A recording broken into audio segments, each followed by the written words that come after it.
R জল্পনা কল্পনাৰ অন্ত পৰিছে চলি আছে দেশৰ অষ্টাদশ লোকসভা নিৰ্বাচনৰ ভোট গণনা বিয়লি 5 বজালৈ লাভ কৰা ভোট গণনা অনুসৰি কেন্দ্ৰত শাসনাধিষ্ঠ বিজেপি নেতৃত্বাধীন এনডিএ মুঠ 296খন আসনত লাভ কৰি আছে অগ্ৰগতি ইয়াৰ বিপৰীতে বিৰোধী ইণ্ডিয়াই অগ্ৰগতি লাভ কৰি আছে 229খন আসনত এনডিএৰ মূল হোতা বিজেপিয়ে এককভাৱে অগ্ৰগতি লাভ কৰি থকা আসনৰ সংখ্যা 241খন আনহাতে এনডিএৰ অংশীদাৰ দল জনতা দল ইউনাইটেডে 12খন টিডিপিয়ে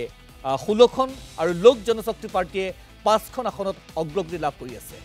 এনডিএৰ অংশীদাৰ অন্যান্য দলসমূহে 22খন আসনত লাভ কৰি আছে অগ্ৰগতি এনেদৰে ইণ্ডিয়াৰ বৃহত্তম দল হিচাপে কংগ্ৰেছে লাভ কৰি আছে 99খন আসনত অগ্ৰগতি আনহাতে ইণ্ডিয়া মৰ্চাৰ অংশীদাৰ সমাজবাদী পাৰ্টিয়ে 36খনত শিৱসেনা উদ্ধৱ ঠাকৰে গোট 10খন আম আদমি পাৰ্টি 3খন ডিএমকে ষ্টেলিনৰ 22খন টিএমচি 29খন এনচিপি শৰদ পাৱাৰ 7খন আৰজেডি 4খন আসনত অগ্ৰগতি লাভ কৰি আছে ইণ্ডিয়া ব্লকৰ অন্যান্য অংশীদাৰী দলসমূহে আন 19খন আসনত লাভ কৰি আছে অগ্ৰগতি আৰু যদি আমি অসম প্ৰেক্ষাপটলৈ আহোঁ তেন্তে অসমত অতি আকৰ্ষণীয়ভাৱে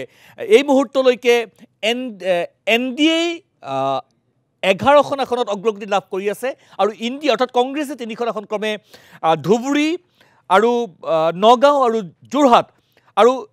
বিজেপি আৰু কংগ্ৰেছৰ মাজত তীব্ৰ প্ৰতিদ্বন্দ্বিতা অব্যাহত থকা কৰিমগঞ্জ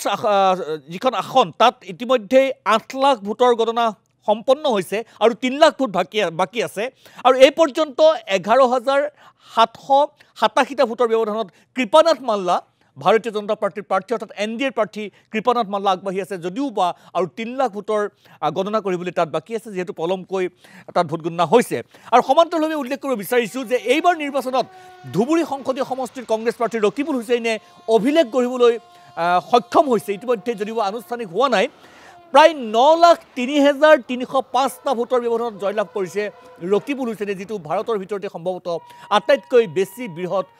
ব্যৱধান হ'ব তাৰ পিছতে থাকিব শিৱৰাজ সিং চৌহান মধ্যপ্ৰদেশৰ বিদিশা আৰু গান্ধীনগৰত অমিত শ্বাহ আৰু অসম সাপেক্ষে ধুবুৰী আৰু যোৰহাট আন সমষ্টিকেইটা বাদ দি ধুবুৰী আৰু যোৰহাটত কংগ্ৰেছৰ যিটো জয় এই জয়ে অহা নিৰ্বাচনত অৰ্থাৎ 26ৰ বিধানসভা নিৰ্বাচনত বিশেষ প্ৰভাৱ পেলাব পৰাৰ সম্ভাৱনা আছে